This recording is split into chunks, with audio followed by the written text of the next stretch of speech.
उत्तर प्रदेश सरकार ने नए दिशा निर्देश जारी किए हैं। नए दिशा निर्देश के मुताबिक अब पुलिस एफआईआर में जाति का उल्लेख नहीं होगा, अरेस्टिंग मेमो में जाति का उल्लेख नहीं होगा, जाति के आधार पर रैली जनसभाएं नहीं हो सकेंगी, यहाँ तक कि सोशल मीडिया पर भी जाति आधारित पोस्ट नहीं किया जा सकेगा। इलाहाबाद हाई कोर्ट के एक फैसले का अनुपालन करते हुए उत्तर प्रदेश की सरकार ने ये दिशा निर्देश जारी किया है।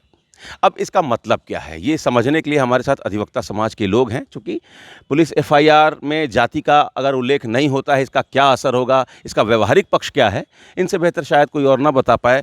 ये श्रीपति जी, जो दिशा निर्देश है उत्तर प्रदेश सरकार का, ये हाई कोर्ट के फैसले के अनुपालन के रूप में देखा जा रहा है। पहले आप बताइए कि ये जो गाइडलाइन है, ये जो दिशा निर्देश है, जाति भेदभाव इससे कितना मिट पाएगा? देखिए, पहले तो ये आदेश ही अपने में अप्रासंगिक है। ये है क्या?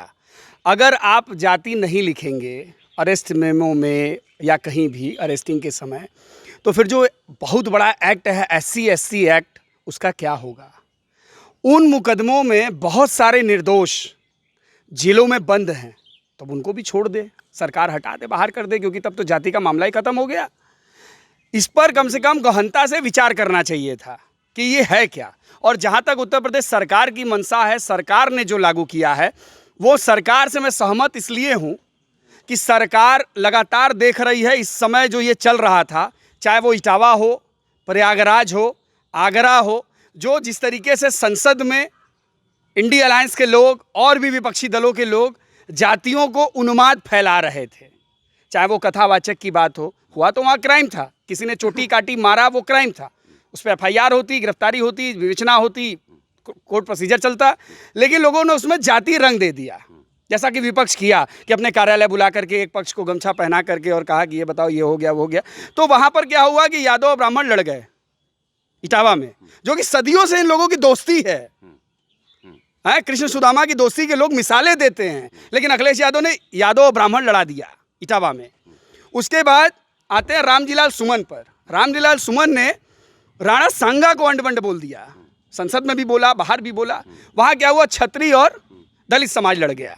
उसके बाद एक और क्रांतिकारी नेता है चंद्रशेखर रावण, उसने क्या, उसका तो एजेंडा ही यही है कि अपने ही मने जाति उन्माद। अगर और एक बहुत बड़ी चीज़ है, अगर ये सरकार कर रही है, अगर सरकार ने इम्प्लीमेंट किया है, तो बहुत सारे लोगों के शटर डाउन हो जाएंगे, जैसे ओम प्रकाश राजभर हों या अनुप्रिया पटेल हों या तमाम जैसे जो जातियों पर बने लोग, जाति आधारित पार्टियां हैं या जाति आधारित पार्टियों की जो रैलियां हैं, जनसभाएं हैं, उस पर रोक लगेगी तो पॉलिटिकल डिस्टर्बेंस होगा।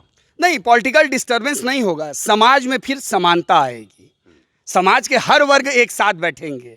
अगर तो इन्होंने जो बताया कि अगर जाति सम्मेलन बंद हो जाए और हाईकोर्ट के फैसले का अनुपालन अगर सरकार बढ़िया से करा ले जाती है, तो जातीय भेदभाव तो कम होगा। पहले उस जजमेंट को हमको पढ़ना होगा कि वो Praveen Chhetri versus state of UP में माननीय इलाहाबाद हाईकोर्ट ने क्या बोला है। माननीय इलाहाबाद हाईकोर्ट ने ये बोला है कि FIR में, गिरफ्तारी मेमो में, पंचनामे में या DCRB में, ये सब जो भी, या NCRB में जो FIR दर्ज होती है, जहाँ जाति का कॉलम है उसको हटाया जाए। एक प्रावधान वहाँ जोड़ा है कि जैसे पिता का नाम होता है, वहाँ माता का भी नाम लिखा जाए। ये उस जाति की पहचान न, उस परिवार की पहचान हो, और पूर्वाग्रह ग्रसित न हो। जाति का हटाने का देखिए सबसे बड़ा मुद्दा ये है कि हमारे आर्टिकल 14 है, हमारे आर्टिकल 15 है, हमारे आर्टिकल 17 है, जातिगत आधार पर भेदभाव न हो। और जैसे मान लीजिए, हम एक उदाहरण देना चाहते हैं, ऐसा होता नहीं है, लेकिन एक सपोज कर लीजिए कि मान लीजिए जिसको न्याय करना है वो एक पर्टिकुलर विशेष जाति का रहे और पीड़ित अन्य जाति का रहे। जैसे SC/ST का भाई ने कहा, मैं सबसे पहले बता दूं, SC/ST में ये अपवाद दिया गया, उस जजमेंट में ही बताया गया है कि SC/ST के मामले में पीड़ित को अपनी जाति और अभियुक्त की जाति दोनों का उल्लेख करना होगा, क्योंकि वो कानून तभी लगेगा जब जाति से संबंधित वो कानून है, SC/ST को संरक्षण देने के लिए है। और ये बहुत ही एक तरह से ऐतिहासिक फैसला है माननीय इलाहाबाद हाईकोर्ट का। इस तरह से भेदभाव और ख़त्म किया गया। और सबसे बड़ा रीज़न है कि मान लीजिए हम क्षत्रिय, मेरा नाम अजिताभ सिंह है, मैं ही अगर किसी कुर्सी पे बैठा हूँ और सामने कोई एक्यूज क्षत्रिय आ जाए और अब पीड़ित जो है किसी SC/ST समुदाय का कोई भाई हो सकता है, तो हो सकता है यहाँ मैं पूर्वाग्रह ग्रसित हो जाऊँ। इसी पूर्वाग्रह को ग्रसित होने से बचाने के लिए माननीय इलाहाबाद हाईकोर्ट ने बहुत ही, जिसको सटीक और और बहुत ही अच्छा कर सकते हैं, उसको निर्णय दिया है। मैं उनसे पूरी व्यवहारिक पक्ष कैसा देख रहे हैं, इसका व्यवहारिक पक्ष क्या होगा? व्यवहारिक पक्ष में ये सबसे बड़ी बात है कि समाज जो है जात विहीन बनेगा। कम से कम वो भावनाएं जो है नहीं प्रदर्शित होंगी कि मैं इस जात का हूँ। इसलिए ये बढ़िया हुआ है और इलाहाबाद हाई कोर्ट का ये निर्णय सही है और सरकार ने इस पर जो दिशा निर्देश जारी किया है वो बिल्कुल सही, इसलिए कि जातिगत राजनीति की जो शटर है अब वो बंद हो जाएगा इससे। ठीक बोल रहे हैं।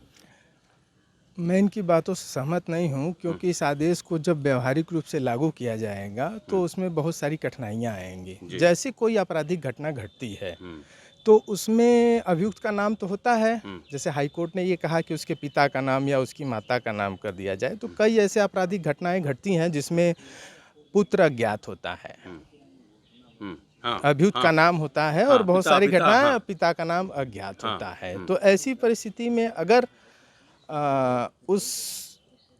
उसको नहीं मेंशन किया जाएगा तो उसी नाम से एक मोहल्ले में या एक शहर में कई से लोग होते हैं। थोड़ा कॉम्प्लेक्स है। कॉम्प्लेक्स बहुत है। हाँ। इसकी परेशानी पुलिस को उठानी पड़ेगी व्यवहारिकता में। और जैसे कि पुलिस एफआईआर लगाने के बाद चार्जशीट लगाती है और चार्जशीट लगने के बाद न्यायालय संज्ञान लेकर मुकदमा शुरू करती है, तो न्यायालय की पत्रावलियों पे ही जाति का नाम आता है। जैसे कोई घटना घटी तो सरकार बनाम फलाने सिंह वगैरह, सरकार बनाम फलाने यादव वगैरह, या सरकार बनाम फलाने मिश्रा वगैरह, न्यायालय के में। और हाई कोर्ट में जो पिटीशंस दाखिल होते हैं, जैसे कोई पिटीशंस मान लीजिए किसी जितेंद्र यादव नाम के व्यक्ति ने कर दिया, तो हाई कोर्ट उसमें भी अपने पिटीशन के ऑर्डर में ही कास्ट को सबमिट करती है, स्टेट ऑफ यूपी इन फलाने अदर्स। तो इस तरह की व्यवहारिक दिक्कतें आएंगी। अच्छा वकील साहब, एक बात बताइए कि हाई कोर्ट ने एक फैसला सुनाया और उत्तर प्रदेश की सरकार उसका अनुपालन करा रही है और इससे जातिगत भेदभाव मिट जाएगा और सब कुछ बढ़िया हो जाएगा, जाति विहीन समाज हो जाएगा। ये इतना आसान है क्या? देखिए, आसान कुछ भी नहीं होता, लेकिन एक पहल करने की ज़रूरत थी। जो उत्तर प्रदेश की जो राजनीतिक स्थितियां अभी चल रही हैं उसमें एक पहल होना जरूरी था।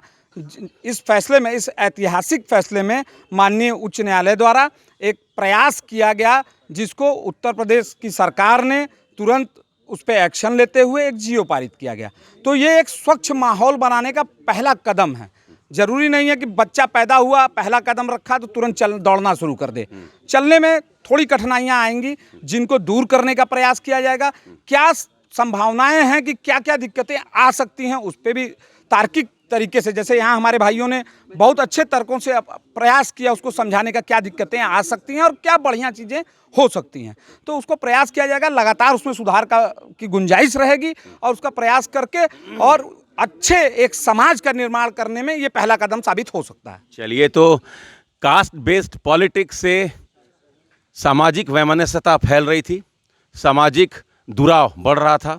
इसको रोकने के लिए एक बहुत अच्छा और सराहनीय कदम इलाहाबाद हाई कोर्ट की तरफ से उठाया गया। उत्तर प्रदेश की सरकार ने उस फैसले को लागू करने का जो निर्णय लिया है, अधिवक्ता समाज का कहना है बहुत अच्छा निर्णय है।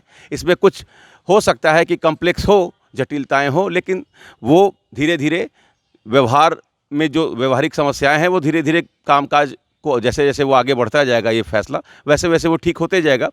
लेकिन बड़ा सवाल ये है कि क्या इस फैसले को उत्तर प्रदेश की सरकार बरकरार रखने की जो उनकी कोशिश दिखाई दे रही है वो कहाँ तक जा सकेगी?